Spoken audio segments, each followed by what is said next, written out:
ba tayo ng paniniwala o ng sinusuportahan, tayo ay magkakasama at magkakabarkada. Tama po ba?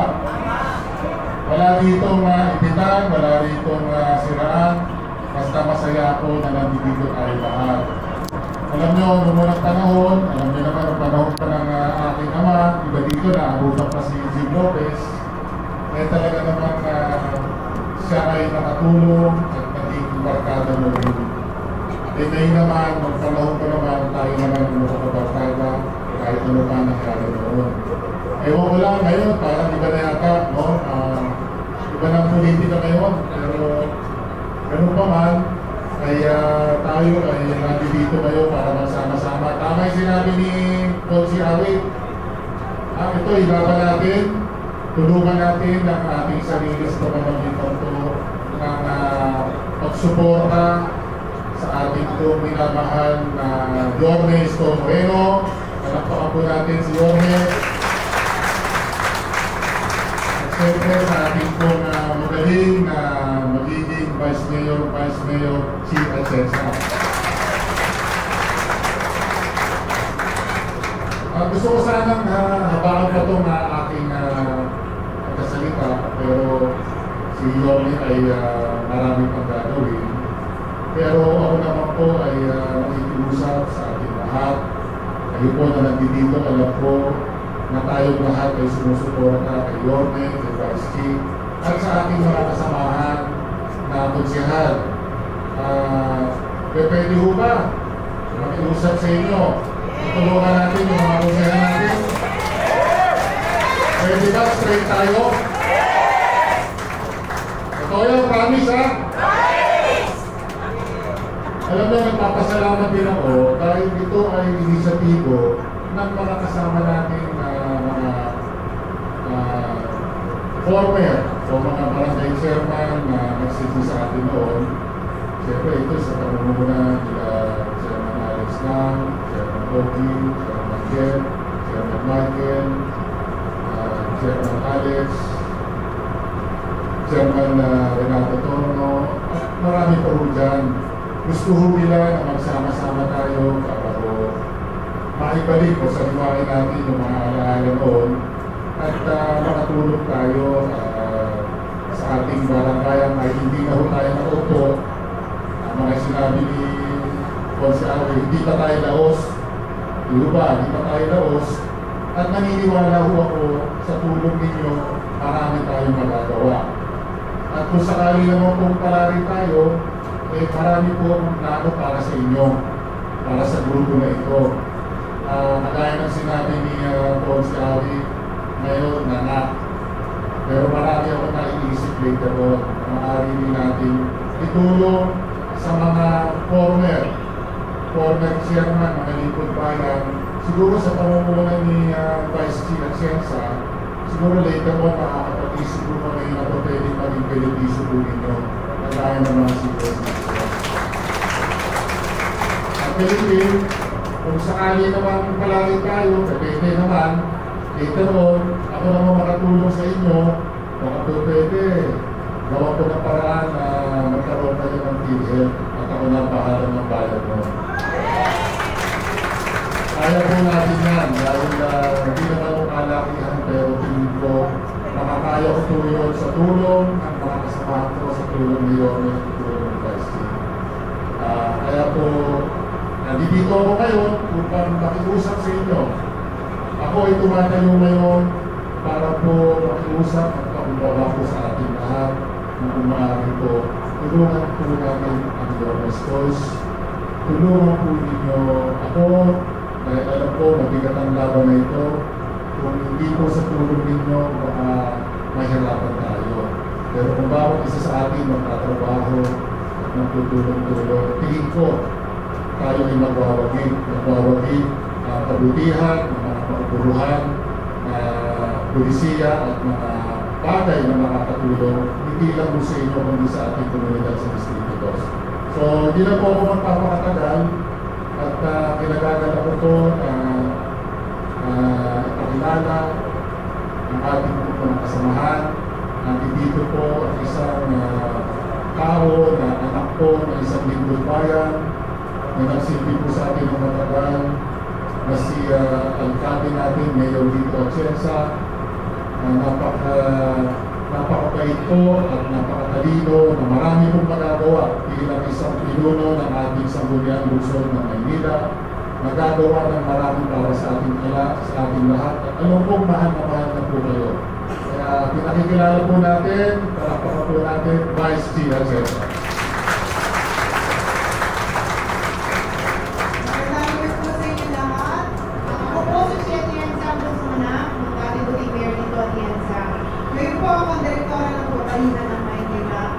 Alam niyo dahil kung kayo po ay mga chairman, alam ko kasama niyo yung mga kapalinan ng Maynila sa mga proyekto na aking mga.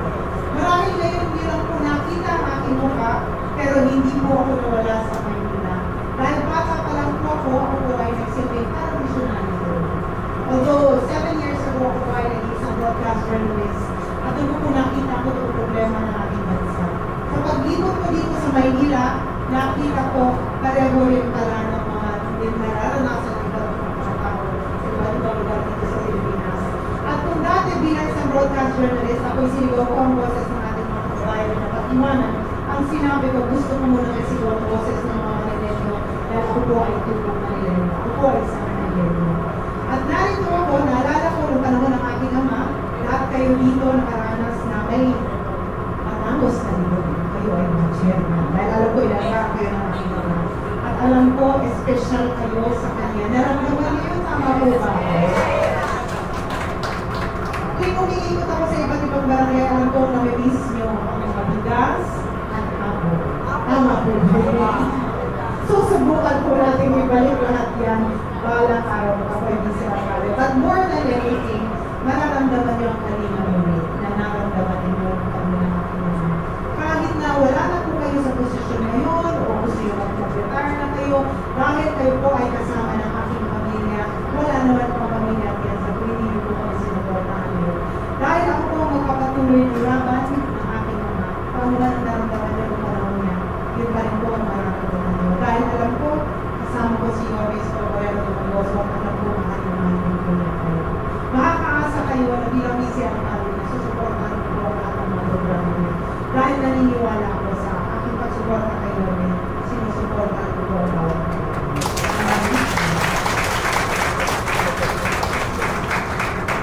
Maraming salamat po, Vice Atienza. Ngayon naman po, isang karangalan ko po na ipakilala sa inyo ang isang tao na alam ko na matagal nang nagsilbi sa atin. In fact, doble ng panahon na nagsilbi ako. Ako 12 years lang. Siya 27 years. Ika nga, sinabi nga ni Jorge, sariwa pa siya noon nung nakasama ninyo. Itong tao na ito, patagal, hinahangaan ko po siya. Nararamdaman ko po ang kanyang pagmamahal sa inyo, ang kanyang katapatan sa kanyang at dedikasyon sa kanyang pagsisilbi. Ang dami po niyang nagawa para sa atin kahit sa gitna ng pandemya. Gitna ng pandemya, isipin mo nagawa niya lahat yun. Ako nagulat din. At alam ko din na pag siya ay bumalik, marami pa po siyang magagawa. At sa loob ng panahon na yun, tingin ko, nagtutulong kami ng Yorkis Coast at ang inyong lingkod na tumulong sa kanya para maging maganda po muli ang Maynila. Ika nga, make Manila great again. Yan po ang battle cry ng ating pong mahal na Lorde. So, itinagagala ko po muli, ipakilala sa inyo, talakpakan po natin ang babalik, walang iba po, Lorde Isko Moreno Pilipinas.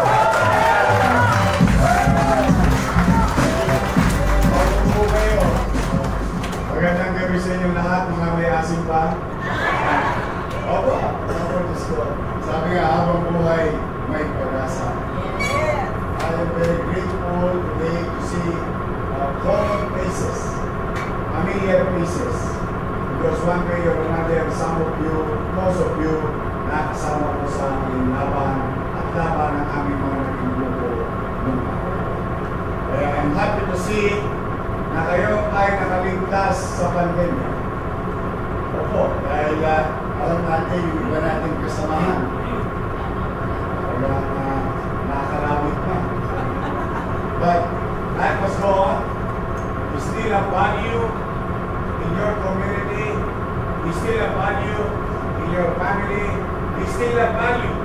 in the city of Manila. Kahit punong kahoy na kayo. Tandaan nila, ang kahoy habang tumatanda, tumitibay at lumalaki. Tama ba? Tingnan niyo ang balite. Habang tumatanda, palaki ng palaki ng palaki at ibay ng palaki. Kami naman nandito, be honest with you, I've done service in my own little way to a friend.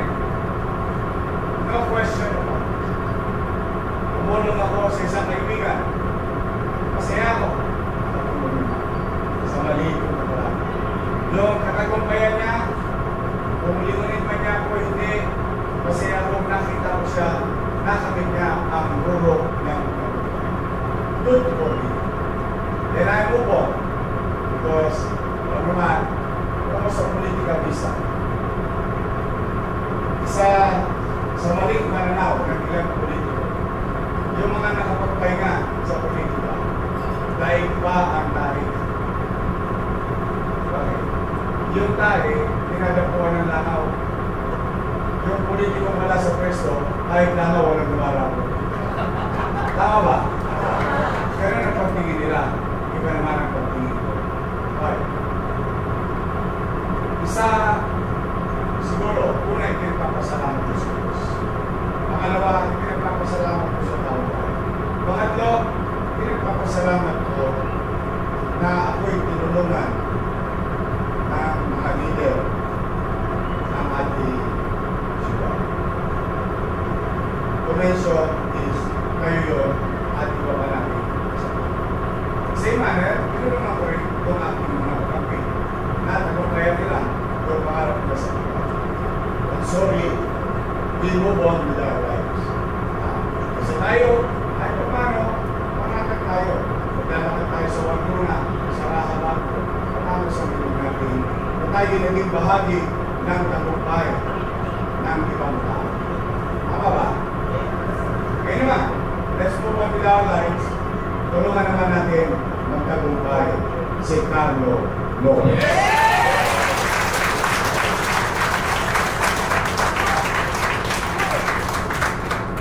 At ako'y naniniwala sa kanya-kanya yung ispirita, sa kanya-kanya yung kalihon, sa kanya-kanya yung boulevard, abilidad, meron pa kayong asin.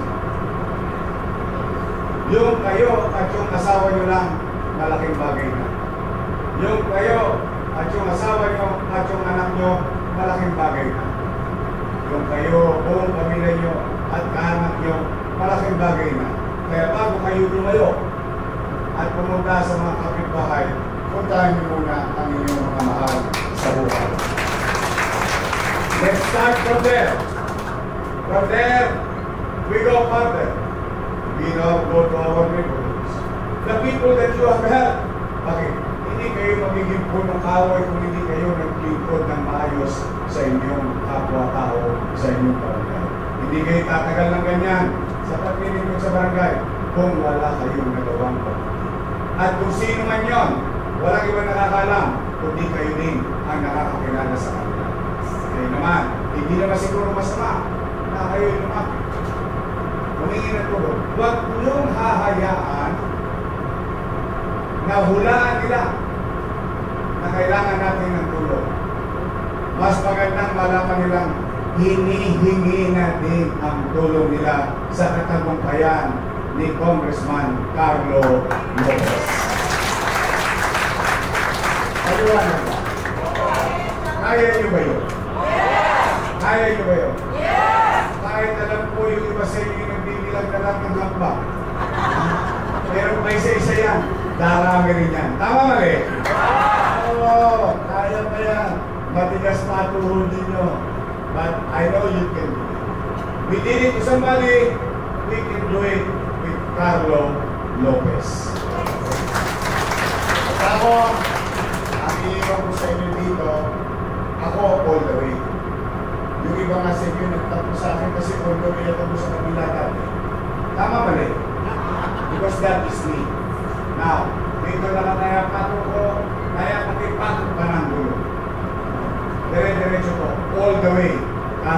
mag-progress tayo hanggang dulo. Okay, diba? Kahit masasakit na sinasabi nila sa akin, kahit na akong tinatagod nila, okay na yun. Yung katagumpayan na kasama ko, ikinalulugod ko, nakikita ko sila, initingala ko sila. Ngayon ko sila ilumingon, ay masaya na ako. Kapilan, makukuha nyo na ako. Hingi na ako. Sa totoo lang, may laporin na rin, and literally. So, forman, ang pakiusap ko, para matutal, nandito na rin naman kayo. Dahil magpo-focus sa aking Carlo Lopez, pwede naman, kasama nyo na. Because kung natuhod nyo, kaya nyo pang kumaga ng iba. Pwede ba yung mga kusero your best choices sa akin? Andi dito, Awistia, Nico Evangelista, Bolong Sil, Robert Miranda, at ang laging nangongona sa ating distrito, Edward Tan. At si Bolong, maya-maya ko yun. At si Robby yung maya-maya darating din yun. Ayoko magpakahaba ng salita, dalalang ko nagbubuto na kayo. Pero kami mabiyahe ni Chi sa District 6 kasi may commitment kami ng alas 8. Kaya lamang, nangihinayang ako na hindi ko kayo mabati ngayong gabi. Kaya kami ni Chi Atesa, si Carlo, hinihingi ko ng tulong para makakalimutan ko baka sabihin hindi ko rin hinihingi ang tulong nyo. Kailangan namin ng tulong nyo ni Chi at Chelsea. So mag-iingat kayo. Pahabain yung mga buhay nyo. Sana mawag kayo ng mayo. Mag-vitamins kayo. Okay naman, may salamat ko request. Pwede ba magre-remembrance lang kami ng buong team namin sa likod, diba, dalawang table out sa mga. Pwede ba ako magpa-susi? Pwede? So muli, mga taga-tando, taga-distrito, aasa kami sa inyo. Straight, your best choice. Maraming salamat. At palayawa kayo na ang buwan. Manila! Thank you.